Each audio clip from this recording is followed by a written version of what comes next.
Hallelujah. खुदा बाप और बेटे और रूह कुद्दस के नाम से आप सबकी सलामती हो। और मैं तमाम उन भाइयों और बहनों का इंतहाई मशहूर हूँ जिन्होंने हमारे YouTube चैनल को सब्सक्राइब कर लिया है और वो हमारे साथ खुदा के कलाम को सीखते हुए हम आगे बढ़ रहे हैं। और मैं उन भाइयों और बहनों से भी अपील करना चाहूँगा कि जिन्होंने अभी तक हमारे YouTube चैनल को सब्सक्राइब नहीं किया वो भी हमारे चैनल को सब्सक्राइब करें ताकि आने वाली तमाम वीडियो आप तक पहुंच सके। हमारा आज का मजमून औरतों का कलीसिया के मजमे में बोलना जायज़ है या नहीं। हम इस ताल्लुक़ से कलाम मुक़द्दस में से तलावत करेंगे। पहला करंथियों और उसका 14वां बाब और उसकी 34वीं और 35वीं दो आयात हम तलावत करेंगे।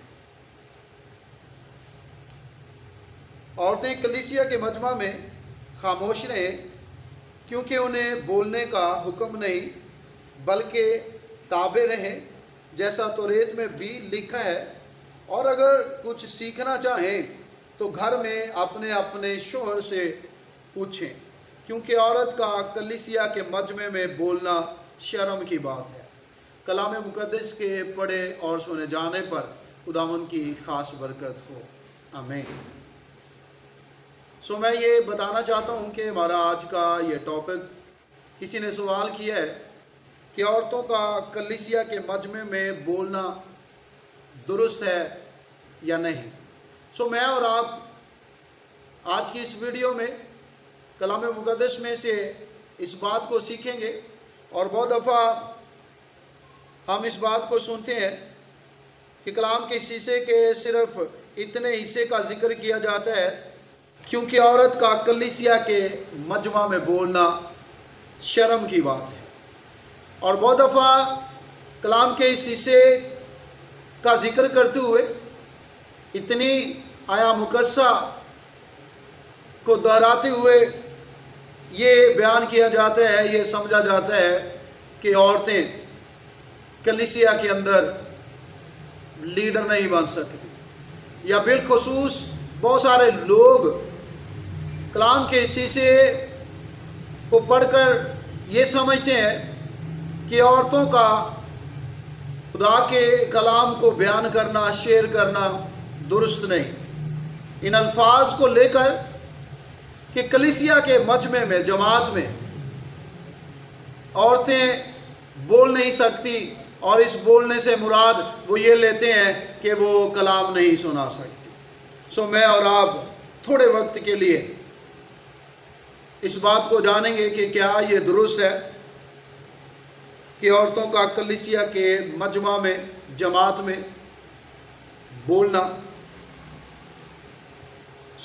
कलाम मुक़द्दस का ये हिस्सा जो अभी हमने पढ़ा और सुना, जब हम 34वीं आया मुकस्सा से इस बात को पढ़ते हैं, देखते हैं तो वाज़ेह बयान किया गया है औरतें कलीसिया के मजमा में खामोश रहें क्योंकि इन्हें बोलने का हुक्म नहीं बल्कि ताबे रहें जैसा तौरात में भी लिखा है। और अगर कुछ सीखना चाहें तो घर में अपने अपने शोहर से पूछें। अब औरतों का कलीसिया के मजमा में जो खामोश रहना है, जो बोलना शर्म की बात है, वो इस ताल्लुक़ से है कि जब कलीसिया का मजमा यानी जमात खुदा के हुजूर जमा है और इबादत हो रही है, इबादत के दौरान अगर कोई सवाल, कोई बात किसी औरत के जहन में आती है कि वो पूछना चाहती है तो खुदा का बंदा पौलुस रसूल इस बात को वाज़ेह करता है कि वो घर जाकर अपने अपने शोहर से सीखें। यहाँ सीखने की बात है, सीखने के ताल्लुक़ से बोलने की बात है, सिखाने की बात नहीं हो रही। कलाम सुनाने से मना नहीं फरमाया गया बल्कि ये वाज़ेह बयान किया गया है कि अगर औरतों में से किसी औरत ने कोई बात पूछनी हो, कोई सवाल हो तो वो अपने घर जाकर अपने शोहर से पूछ ले कि ये बात कैसे थी, इबादत में ये बात हो रही थी और ये बात कैसे है, इसको कैसे मैं जानूं, कैसे मैं इसको समझूं, मुझे बताओ। और ये इसलिए मना किया गया है कि इबादत के माहौल को ख़राब ना किया जाए, इबादत के उस तसलसल को ख़राब ना किया जाए। खुदा का खादम जो एक टेम्पो के साथ खुदा के कलाम को बयान करते हुए आगे बढ़ रहा है, किसी भी औरत के कलिसिया में, मजमे में, जमात में कलाम के दौरान बोलना, कुछ भी पूछने के ताल्लुक से वो मुनासिब नहीं, जिसके लिए यहाँ लफ्ज़ कलिसिया के मजमा में बोलना शर्म की बात है। कि अगर इबादत के माहौल को ख़राब कर दिया गया है, अगर कलाम के उस तसलसल को तोड़ दिया गया है, तो ये इंतहाई गलत और बुरी बात है, इतनी बुरी बात है कि इसके लिए शर्म का लफ्ज़ इस्तेमाल किया गया है। सो ये वाज़ेह है कि कभी भी ये इन मानों में इस मतलब के लिए ये बयान नहीं किया गया कि औरतें खादमा नहीं बन सकती, औरतें कलाम नहीं सुना सकती, बल्कि कलिसिया के मजमा में जो औरतों को खामोश रहने के लिए कहा गया है कि उन्हें बोलने का हुक्म नहीं, बल्कि वो ताबे रहें कि उस इबादत के माहौल को ख़राब ना किया जाए। वरना मैं और आप बाइबल मुक़द्दस में से कई एक औरतों को देखते हैं जिनका जिक्र बाइबल मुक़द्दस करती है, और मैं और आप अगर औरत के ताल्लुक से देखें तो नबियों में खुल्दा नबिया, जिसका जिक्र दूसरा सलातीन की किताब और उसका 22वां बाब और उसकी 16वीं आया मुकस्सा में जिक्र किया गया है। और फिर हम बाइबल मुक़द्दस में से दबूरा के ताल्लुक से भी पढ़ते हैं कि वो भी नबी है। और फिर हम नए अहद में यीशु मसीह के साथ कई एक औरतों को देखते हैं जो इस खिदमत के काम में यीशु मसीह के साथ, रसूलों के साथ, इब्तदाई कलीसिया में औरतों ने खुदा के काम को किया। और फिर मैं और आप इस बात को भी देखते हैं कि यीशु मसीह के जी उठने की खुशखबरी सबसे पहले औरतों को मिली। औरतों ने जाकर रसूलों को यह खुशखबरी दी कि यीशु मसीह मुर्दों में से जी उठा है। सो बाइबल मुक़द्दस में से हम बहुत सारी औरतों को देखते हैं कि जो खुदा के काम में खिदमत में मुआवन है, मददगार है।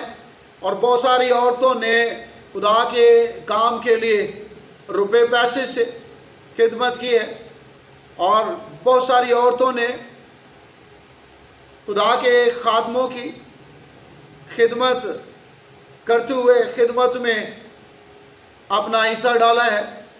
और फिर मैं और आप आज पूरी दुनिया में बेशुमार औरतों को देखते हैं जो एक अच्छी खादमा है, मैरलन ही की, जोएस माए, और इस तौर से और बेशुमार औरतें जिनकी खिदमत मौसर और फलदार है, बाबरकत है।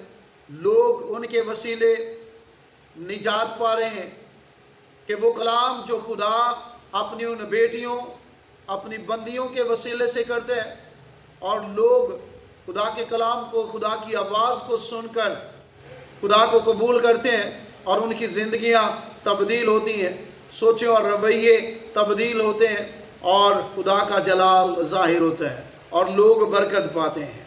सो कभी भी कलाम के इस हिस्से को, इन आयात को, और ख़ुसूसन 35वीं आया मुकद्दसा के आखिरी हिस्से को, आधी आया मुकद्दसा को पढ़कर के औरतों का कलीसिया के मजमे में बोलना शर्म की बात है। इसका हरगज़ मतलब ये नहीं लेना चाहिए कि औरतें कलाम की खिदमत नहीं कर सकती, लीडरशिप में नहीं आ सकती। हरगज़ इसका ये मतलब नहीं, बल्कि जैसा कि हमने 34वें आया मुकद्दसा को साथ पढ़ा है, तो ये वाज़ेह बयान किया गया है कि अगर वो कुछ सीखना चाहे, पूछना चाहे, तो वो इबादत के बाद घर जाकर अपने शोहर से पूछे। सो कलाम मुक़द्दस को इंतहाई संजीदगी के साथ, गौर से, तवज्जो के साथ और सीखते हुए पढ़ने की ज़रूरत है। फिर कलाम के किसी भी हिस्से को हम डिस्कस कर सकते हैं, उसका जिक्र कर सकते हैं। पहले उसको अच्छी तरह पढ़ और समझ लेना चाहिए, गौर कर लेना चाहिए, तब कलाम के उस हिस्से को हम दूसरे लोगों तक पहुंचा सकते हैं। सो कलाम मुक़द्दस के हिस्से के मुताबिक जो पूरी बात है, इसको हमेशा याद रखना है और कभी भी इसका इस्तेमाल इस तौर से नहीं करना, और ये मतलब, ये मानी और ये तफसीर जो लोगों ने दे रखी है, इसको अपने जहनों से निकालने की ज़रूरत है। और जो बाइबल मुक़द्दस बयान करती है, जो बाइबल मुक़द्दस की तालीम है, इसको याद रखते हुए आगे बढ़ने की ज़रूरत है। और मैं ये भी ज़िक्र करना चाहूँगा कि एक ख्याल ये है कि जैसे एक मजमा पंचायत की सूरत में है, तो उस पंचायत में, उस मजमे में औरत का बोलना शर्म की बात है कि वो मर्द हजरात का काम है पंचायत में बड़े बड़े मामलात को सुलझाना, और जो लोग उसको लीड करे हैं उनको सुना जाए और उनकी उस राय को, उस फैसले को कबूल किया जाए। एक ख्याल ये है कि इसका मतलब ये है, लेकिन मैं और आप बाइबल मुक़द्दस में से हमने वाज़ेह तौर पर पढ़ा है कि खुदा का बंदा पौलुस रसूल इस बात को बयान करता है कि औरतें कलीसिया के मजमे में खामोश रहें, और अगर कुछ पूछना है, सीखना है, तो वो अपने अपने शोहरों से सीखें। अब अपने अपने शोहर से जो सीखने की बात है, तो इसका मतलब कि इबादत के दौरान कलीसिया का मजमा, रूहानी इज्तिमा, जब खुदा के लोग जमा है, खुदा के कलाम को बयान किया जा रहा है, तो कोई बात अगर सीखनी है, पूछनी है, तो इबादत के दौरान खामोश रहा जाए, और इबादत के बाद अपने घर जाकर अपने अपने शोहर से, किसी भी औरत को अगर कुछ पूछना है, तो वो अपने शोहर से पूछे और वो उन्हें बताए। खुदावंद हम सबको इस कलाम के वसीले बहुत ज़्यादा बरकत दे, आमीन। हम सब अपने सरों को खुदावंद के हुजूर झुकाएं और हम दुआ करेंगे। अजलाल से बड़े खुदावंद, हम दिल से तेरी शुक्रगुजारी करते हैं कि तू जो नहायत मेहरबान और रहीम व करीम और बेहद प्यार करने वाला खुदा है। और ऐ खुदावंद, हम तेरी शुक्रगुजारी करते हैं कि तू बारहा ऐ खुदावंद हमसे हम कलाम होता है, और अपने कलाम के वसीले तू हमारी रहनुमाई करता है, तरबियत करता है। ऐ खुदावंद, तेरे बाबरकत और लातब्दील कलाम के लिए दिल से शुक्रगुजार हैं, और दुआ को है कि खुदावंद हम में से हर एक को कलाम मुक़द्दस के हक़ाइक़ को जानने और कबूल करने का फ़ज़ल अता कर, कबूलियत की रूह बख्श दे, दुआया रूह और अमली ज़िंदगी बख्श दे। ऐ खुदावंद, तेरे हुजूर मिन्नत और इल्तिजा करता हूँ कि ऐ खुदावंद, तू दुनिया की तमाम कौमों और उम्मतों को अपनी पनाह में, अपनी हिफाजत में लिए रखना, सलामती के साथ आगे बढ़ने का फ़ज़ल अता करना। और ऐ खुदावंद, तेरे हुजूर मिन्नत और इल्तिजा करते हैं कि इन ईद के अय्याम में ऐ खुदावंद, तू अपने लोगों को सलामती के साथ, खुशियों के साथ आगे बढ़ने का फ़ज़ल अता करना। और जो लोग बीमार हैं उनके लिए दुआ को है कि खुदावंद, तू अपनी बड़ी कुदरत के साथ अपने लोगों को छू और उन्हें कामल शिफा बख्श। ऐ खुदावंद, घरों ख़ानदानों में जो मसाइल हैं, जो परेशानियां हैं, दुख और मुसीबतें हैं, तूने अपनी बड़ी कुदरत के साथ दूर कर। और ऐ खुदावंद, पूरी दुनिया में अमन और सलामती और शांति को कायम कर कि तेरे लोग ऐ खुदावंद सलामती के साथ तुझ में बढ़ते जाएं। ये सब कुछ तेरे प्यारे बेटे अपने खुदावंद यीशु मसीह के नाम से मांग और पाल लेते हैं, आमीन। खुदा बाप और बेटे और रूह कुद्दस के नाम से, आमीन। और चलते चलते मैं फिर ये अपील करना चाहूँगा कि जिन लोगों ने अभी तक हमारे इस YouTube चैनल को सब्सक्राइब नहीं किया, वो इस चैनल को सब्सक्राइब करें ताकि आने वाली तमाम वीडियो आप तक पहुँच सके। और ये भी कहना चाहूँगा कि अगर आज के इस सरमन के ताल्लुक़ से अगर कोई सवाल है तो वो कमेंट्स में लिख कर पूछ सकते हैं। और इसके अलावा अगर कोई आपके जहन में ऐसा टॉपिक है कि आप चाहते हैं कि उस टॉपिक को सीखा जाए, तो वो भी आप कमेंट्स में लिख दें। हम ज़रूर खुदा के फजल से उस पर खुदा के कलाम को सीखते हुए आगे बढ़ेंगे, ताकि खुदा का नाम हमारी ज़िंदगियों में जलाल पाए और हम मज़ीद बरकतों के साथ आगे बढ़ें। खुदा आप सबको बहुत ज़्यादा बरकत दे। आमीन।